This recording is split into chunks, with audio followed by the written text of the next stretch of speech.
Bom dia, meus irmãos, mais um momento devocional no livro de Salmos, e hoje o nosso salmo é o salmo de número 113. Então vamos fazer a leitura então do salmo. Aleluia!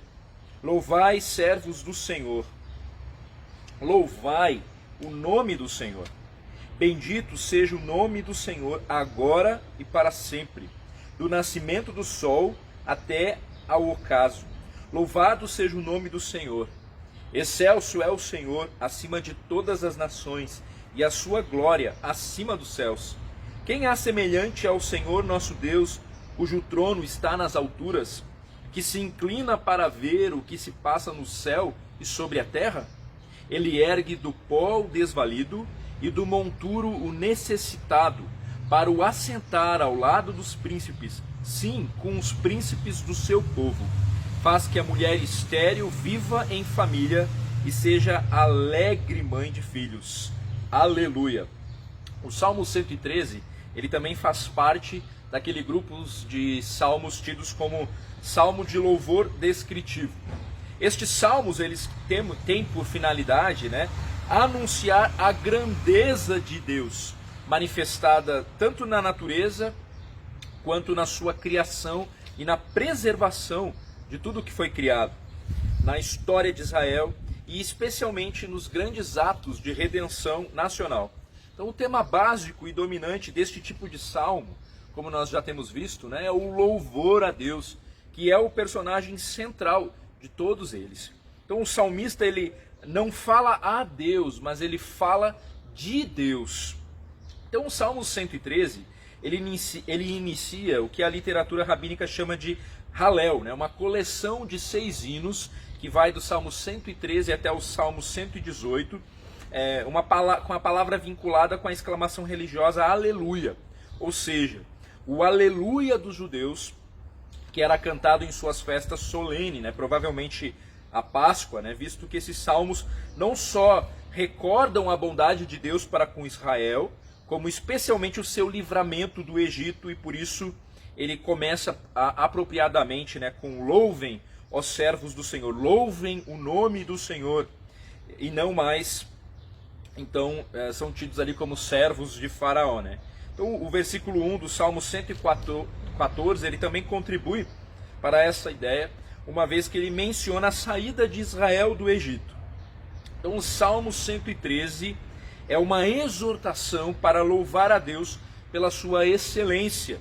Nós vemos isso nos primeiros 5 versículos, e por sua misericórdia, dos versículos 6 até o versículo 9. Então a mensagem central seria a benevolência, a bondade do nosso Deus, do Senhor Deus, o Deus incomparável, em socorrer e prestigiar ali os carentes, que leva o salmista então a exortar os santos a um louvor constante e universal. Então, a estrutura do salmo de louvor descritivo, ao prólogo, uma invocação ao louvor, a causa do louvor e, enfim, o epílogo, como nós já temos visto. Tanto o prólogo como o epílogo, eles constam ali a palavra aleluia. A invocação ao louvor. Então, o louvor ofertado ao Senhor pelos seus servos, ele deve ser constante e universal. As repetições, versículos 1 a 3, ali mostram a importância do louvor e a necessidade de chamar outros para se unir a nós, neste louvor ao nosso Deus. O louvor ofertado ao Senhor pelos seus servos deve ser constante, desde agora para sempre, e universal, do nascente ao poente. A causa do louvor aqui apresentada pelo salmista, devemos louvá-lo pelo seu infinito poder, porque ele está exaltado acima de todas as nações e acima dos céus, versículo 4. Ou seja, ele merece todo o louvor por quem ele é, e nós devemos adorá-lo pelo que ele faz. Então, ao se inclinar para contemplar o que acontece nos céus e na terra, Deus demonstra ali a sua providência. Então a causa do louvor a Deus é a sua benevolência em socorrer e prestigiar os carentes, apesar da sua imensa grandeza. Deus, ele nos ensina algo aqui sobre a sua natureza, sobre o seu caráter, né? Ele, sendo quem é, ele se importa com o homem numa postura de humildade. Ele se inclina para contemplar o homem que está onde? No pó da tristeza, no lixo, né? num monte de pecado. Aquele que habita o alto vê e interfere para nos ajudar na nossa pequenez. Os versos 7 e 8, eles são citados por Ana, lá em 1 Samuel, capítulo 2, versículo 8. Levanta do pó o necessitado, e do monte de cinzas que ergue o pobre. Ele o faz sentar-se com príncipes e lhes dá lugar de honra. Esse trecho, ele faz parte da oração de Ana, após o Senhor ter voltado aí os seus olhos para a petição daquela mulher, né? A Ana clamou em virtude da sua grande angústia e tristeza por não ter filhos. E o Senhor a atendeu e a colocou numa posição de honra. Nós sabemos que no contexto judaico, não ter filhos era sinônimo de desprezo, de desonra. Então o Senhor, ele se importa com as nossas angústias e tristezas pessoais. É um Deus grandioso e pessoal. O nosso Deus, que se revela nas Escrituras, não é um Deus apático ao que acontece na terra, ao que acontece nas nossas vidas. Ele não é uma força impessoal. Ele tem pessoalidade, a capacidade e o interesse de se relacionar. Esse é o nosso Deus, que se detém nos detalhes da nossa vida. E ele merece todo o nosso louvor, em virtude disso também. Então, o necessitado sendo levantado do pó, o pobre sendo erguido do lixo, a estéril ganhando lar e sendo uma mãe feliz. Tudo isso, né, esses tipos aqui, esses exemplos, representam todos os generosos feitos divinos. Você consegue trazer à memória os grandes feitos do Senhor na vida de outros e na tua própria vida? De onde o Senhor te tirou? Se não fosse a benevolência de Deus, se não fosse a misericórdia sobre a tua vida, onde você estaria hoje? Pense nisso e você verá que não há como não render louvor a esse Deus que reina sobre todo o universo e ao mesmo tempo se importa com você. Ele, sendo quem é, se importa com a sua vida, ao ponto de ter te alcançado com tão grande salvação, transformado a tua história. E se não fosse a intervenção dele sobre a sua vida, se não fosse a intervenção dele sobre a minha vida, onde você estaria hoje? Então, as representações do necessitado e da mulher estéril também ilustram o poder transformador e restaurador de Deus sobre Israel. Israel que se mostrou infiel, estéril, né? Mas que haveria de ser restaurada em virtude da benevolência de Deus. Eu quero ainda ler com vocês Isaías 54, versículos 1 a 8. Isaías 54, 1 a 8. Canta alegremente, ó estéril, que não deste à luz. Exulta com alegre canto e exclama, tu que não tivestes dores de parto, porque mais são os filhos da mulher solitária do que os filhos da casada, diz o Senhor. Alarga o espaço da tua tenda, estenda-se o toldo da tua habitação e não impeças. Alonga as tuas cordas e firma bem as tuas estacas, porque transbordarás para a direita e para a esquerda. A tua posteridade possuirá as nações e fará que se povoem as cidades assoladas. Não temas, porque não serás envergonhada. Não te envergonhes, porque não sofrerás humilhação, pois te esquecerás da vergonha da tua mocidade e não mais te lembrarás do opróbrio da tua viuvez. Porque o teu Criador é o teu marido, o Senhor dos Exércitos é o seu nome, e o Santo de Israel é o teu Redentor.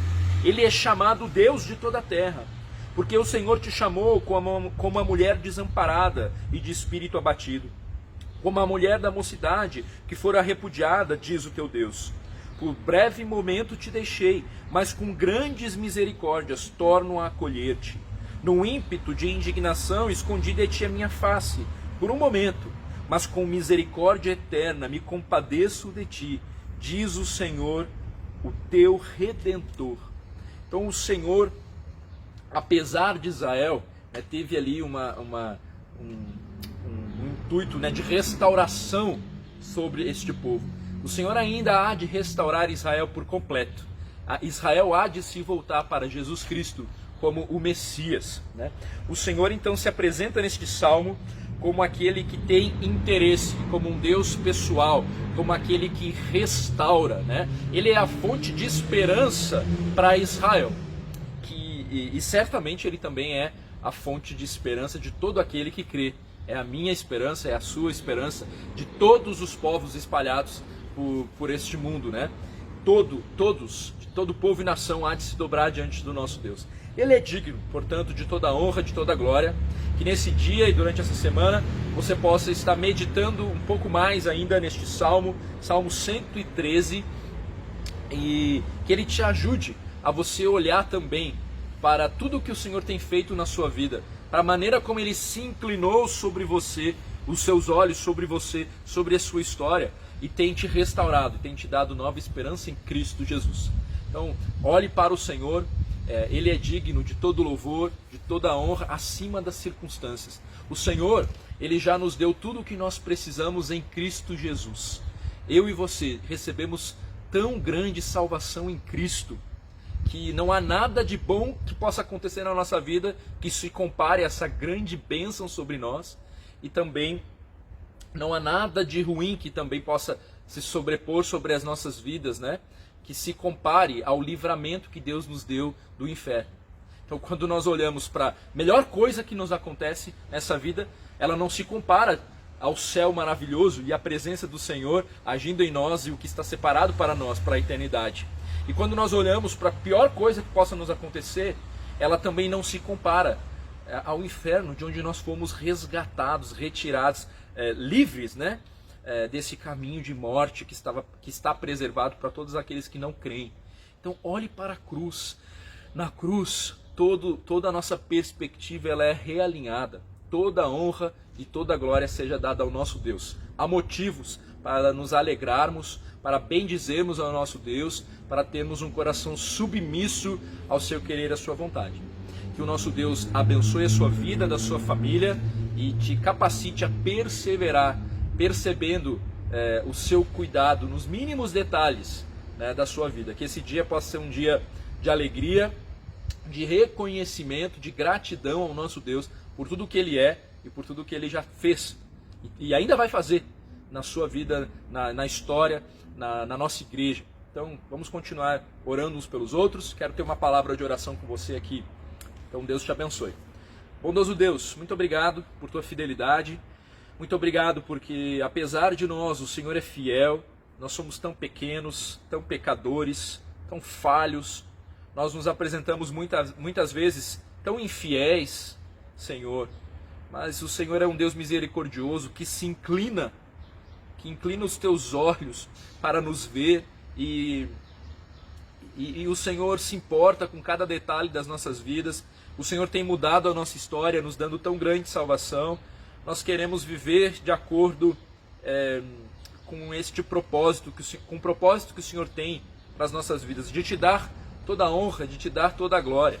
Eu peço a tua bênção sobre a vida dos meus irmãos, peço que o Senhor os renovem a sua esperança, colocando os olhos deles na eternidade. Que cada um de nós, no dia de hoje, possa estar realmente olhando para a cruz e percebendo que graça maravilhosa foi derramada sobre nós, que nada se compara, que nada pode nos afastar do Senhor também. Nós te louvamos por isso. Então, abençoa a vida dos meus irmãos nesse dia. Esta é a minha oração, e clamamos por nossa igreja, clamamos por nossa nação, que o Senhor tenha misericórdia de nós. Sabemos que o Senhor não nos esqueceu, que o Senhor tem olhos atentos e que o Senhor está cumprindo com o teu plano soberano. E a Ele nós nos submetemos. A Ti, Senhor, porque o Senhor é digno da nossa total rendição, da nossa total entrega. Em nome de Jesus nós oramos. Amém. Amém, meus irmãos. Deus abençoe e até uma próxima.